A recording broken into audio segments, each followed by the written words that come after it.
नमस्कार, स्वागत है आपका। मैं हूं सौरभ शर्मा। भारत और पाकिस्तान आज से औपचारिक तौर पर शंघाई सहयोग संगठन के पूर्ण सदस्य हो गए।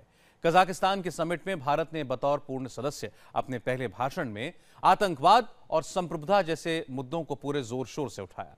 पाकिस्तान ने भी आतंकवाद पर अपना राग अलापा, लेकिन पाकिस्तानी प्रधानमंत्री नवाज शरीफ के साथ एक शख्स की तस्वीर ने अंतर्राष्ट्रीय फोरम पर एक बार फिर पाकिस्तान को बेनकाब कर दिया।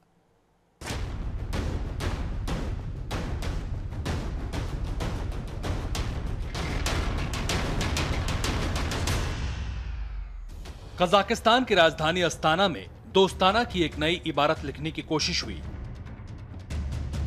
एससीओ समिट में कई तस्वीरें आईं, लेकिन आज जो तस्वीर सबसे ज्यादा वायरल है वो है नवाज शरीफ के साथ पाकिस्तानी फौज के इस अफसर की ये तस्वीर। और ये तस्वीर कई सवाल खड़े करती है।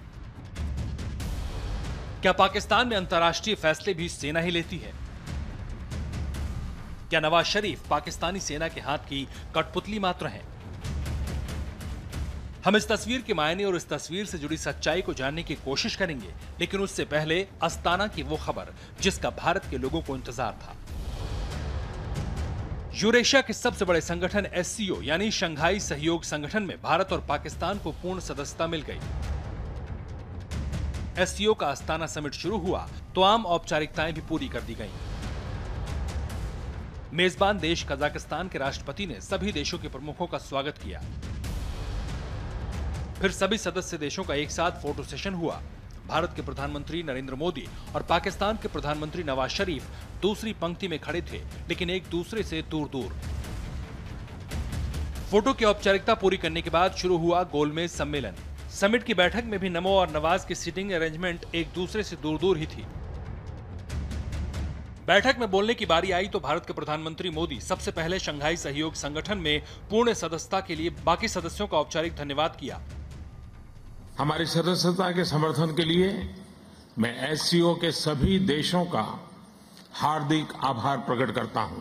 यह सही है कि सदस्यता हमें आज मिल रही है, किंतु आप सभी देशों के साथ हमारे संबंध ऐतिहासिक हैं।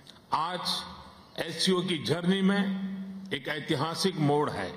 भारत एससीओ के साथ एक सक्रिय तथा सकारात्मक सहभागिता की रचना के लिए तैयार तथा कटिबद्ध है। और फिर बिना किसी लाग लपेट और बिना किसी का नाम लिए प्रधानमंत्री मोदी ने यह साफ कर दिया कि शंघाई सहयोग संगठन तब तक कामयाब नहीं हो सकता जब तक आतंकवाद जैसे नासूर को खत्म न किया जाए और इसके लिए फंडिंग बंद नहीं होती। आतंकवाद तथा अतिवाद के खिलाफ संघर्ष एससीओ के सहयोग का अहम भाग है।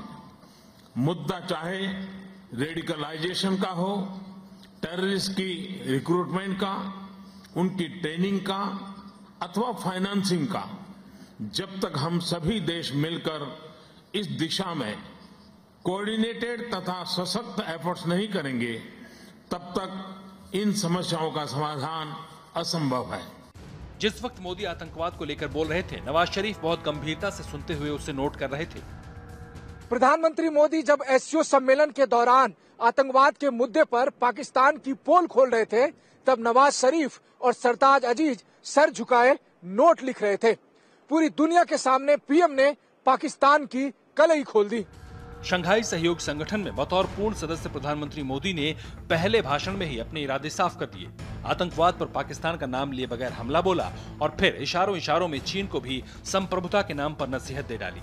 हम चाहते हैं कि कनेक्टिविटी हमारे देशों की भावी पीढ़ियों तथा समाजों के बीच सहयोग तथा विश्वास का मार्ग प्रशस्त करे। इसके लिए कनेक्टिविटी इनिशिएटिव्स अथवा परियोजनाओं की सफलता एवं स्वीकृति के लिए संप्रभुता तथा क्षेत्रीय अखंडता का आदर जरूरी तथा इनकी इंक्लूसिविटी तथा सस्टेनेबिलिटी आवश्यक है। भारत के प्रधानमंत्री नरेंद्र मोदी का भाषण हो चुका था। उन्होंने अपने संवाद में एक बार भी पाकिस्तान का जिक्र नहीं किया। अब बारी थी पाकिस्तान के प्रधानमंत्री नवाज शरीफ की। उन्होंने भारत को एससीओ का सदस्य बनने पर बधाई दी। I congratulate India for joining the SCO family. Today, in its outreach, the SCO is truly transcontinental. In coming decades, it would serve as a strong link between the Asia-Pacific, East Asia, West Asia, and the Atlantic region. और फिर आतंकवाद से लड़ाई को लेकर गंभीर होने की औपचारिकता भी दिखा दी। We fully endorse the SCO's resolve to fight the twin evils of terrorism and extremism. Pakistan has fought its own fierce war against international terrorism and violent extremism. And with the grace of God, we have been able to turn around the security and economic situation in our country. लेकिन आतंकवाद से लड़ने का शरीफ का ये दावा और वादा कितना छिछला था, इसका अंदाजा आप इसी बात से लगा सकते हैं कि जब शरीफ आतंक के मुद्दे पर बोल रहे थे, अफगानिस्तान के राष्ट्रपति अशरफ गनी उन्हें टेढ़ी निगाहों से देख रहे थे। नवाज शरीफ जब पड़ोसी मुल्कों में शांति की बात कर रहे थे, तब वहां मौजूद अफगानिस्तान के राष्ट्रपति अशरफ गनी उन्हें इस तरह से टेढ़ी निगाह से देख रहे थे, मानो वो कहना चाह रहे हैं कि ये आदमी किस तरह मजाक की बातें कर रहा है। इस बीच एससीओ समिट में एक बड़ी अजीब घटना हुई। नवाज शरीफ अपना भाषण खत्म कर चुके थे। पाकिस्तानी फौज का एक बड़ा अफसर उनके कान में कुछ कह रहा था। जरा ध्यान से देखिए इस वीडियो को, मानो ये कुछ बताने की कोशिश कर रहा है। शायद भाषण से संबंधित कोई बात हो, वो कुछ इशारे भी कर रहा है। अब सवाल ये उठता है कि आखिर पाकिस्तानी फौज का ये अफसर कौन है? क्यों ये भाषण के ठीक बाद नवाज शरीफ को समझाने पहुंच गया? हम आपको बता दें कि नवाज शरीफ के पूरे भाषण के दौरान ये अफसर नवाज शरीफ के पीछे ही बैठा रहा। ये जनाब ब्रिगेडियर मोहम्मद अकमल अजीज हैं, नवाज शरीफ के मिलिट्री सेक्रेटरी। पाकिस्तान की आर्मी वहां की सरकार कैसे चलाती है, इसकी बानगी एससीओ सम्मेलन में भी दिखी। नवाज शरीफ जब सम्मेलन में अपना भाषण दे रहे थे, तब ठीक उनके पीछे बैठे थे उनके मिलिट्री सेक्रेटरी ब्रिगेडियर अकमल अजीज, जो लगातार नवाज शरीफ को इंस्ट्रक्शन दे रहे थे।